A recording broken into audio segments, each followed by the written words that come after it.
kira-kira kelas sarjana muda ya. Sarjana muda, enggak dokter muda. Ketemu dokter Budi Subianto. Dia tanya, ini kalau lulus mau kemana kamu? Saya bilang orang tua saya sudah tua, umur 60 lebih.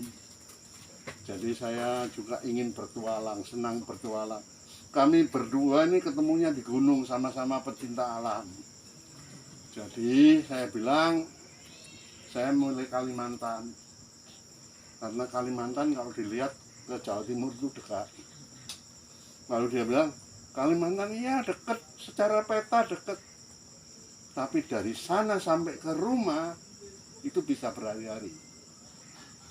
Karena melalui sungai baru sampai ke kota besar. Dia bilang kalau di Papua Anda bisa 2 atau 3 hari aja. Dan ternyata saya sampai di Papua, sebenarnya saya ditempatkan di Kokonau. Pertama ditawarin di Kokonau. Saya bilang sama Pak Surya Gunawan, kalau ada pilihan lain, saya minta pilihan lain yang di gunung. Karena istri saya ini alergi ikan laut. Jadi kalau dikasih di mana-mana. Memang benar, pada waktu itu pernah dalam 1 hari saya sampai di Malang. Dari Muanamani. Dari Muanamani pagi hari ke Nabire. Nabire sambung ke Biak. Biak ada pesawat siang yang ke Surabaya. Jadi malam itu juga sampai di 1 hari dalam waktu 1 hari. Sebenarnya pertanyaan saya sebenarnya, pada usia 70 ini keinginannya apa sih sebenarnya? Apa yang mau kita capai? Ya, saya makanya ada grup di WA, saya ada grup etape perjalanan terakhir. Oh, ini yang 60 tahun ke atas yang mempersiapkan keberangkatan. Meskipun banyak yang mengeluh itu kok dia omongan terus, tapi itu kan pasti. Ya toh? Tidak usah dipersoalkan, mati itu tidak dipersoalkan.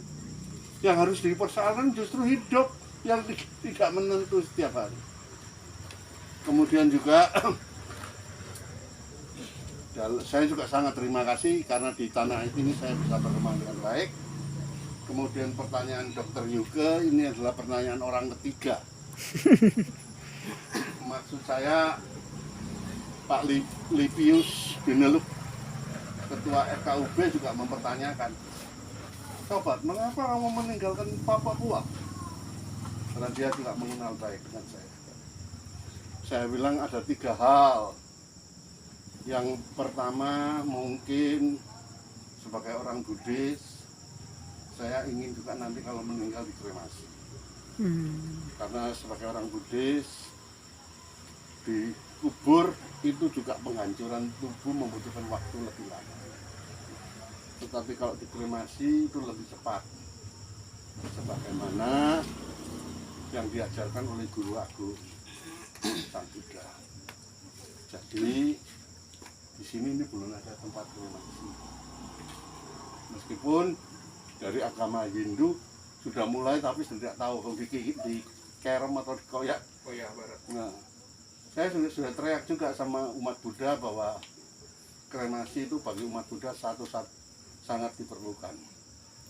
Lalu pertanyaan kedua, kalau seandainya saya berangkat dari Papua, nanti kan merepotkan saudara-saudara semua. Terutama ibu juga repot. Ya, karena ini tidak ada family-nya dia. Karenanya ya kita pulang aja.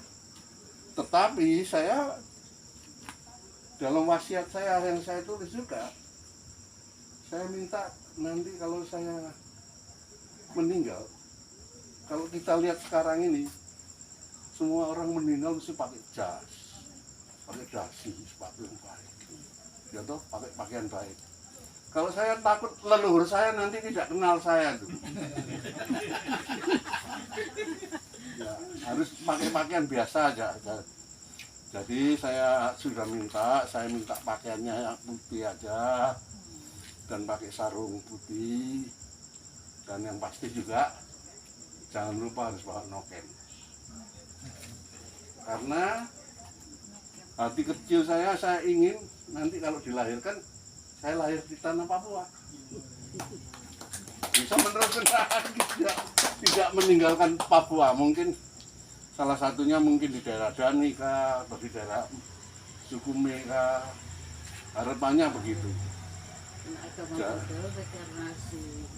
Jadi itu yang menjadi alasan.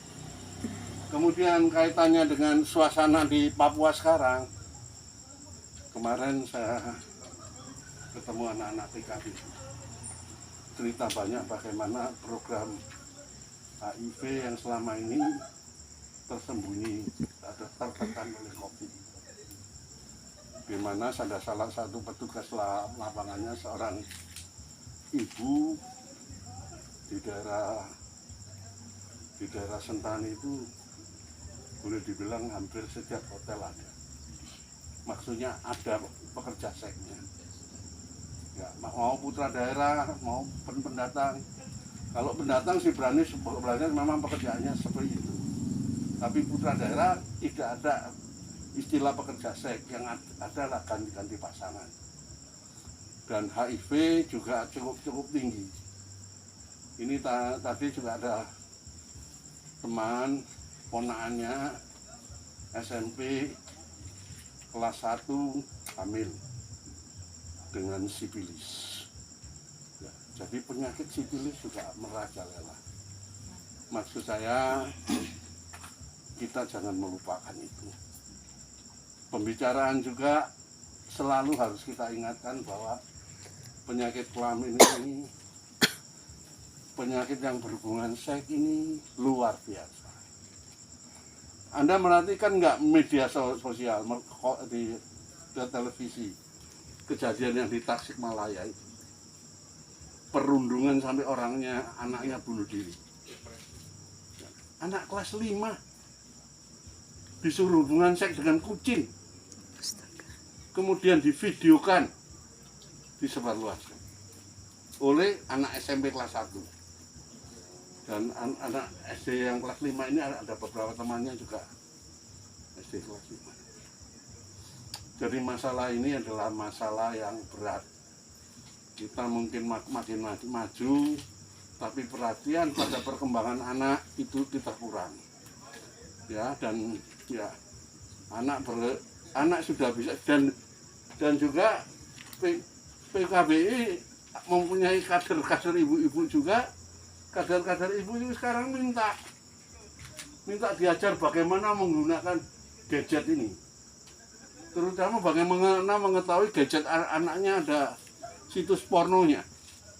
Ini yang harus dilakukan sebenarnya, pengetahuan tambahan. Kalau enggak, kita aja kalau cepat sama anak-anak, apalagi mama-mama itu. Ini yang masalah yang harus kita hadapi.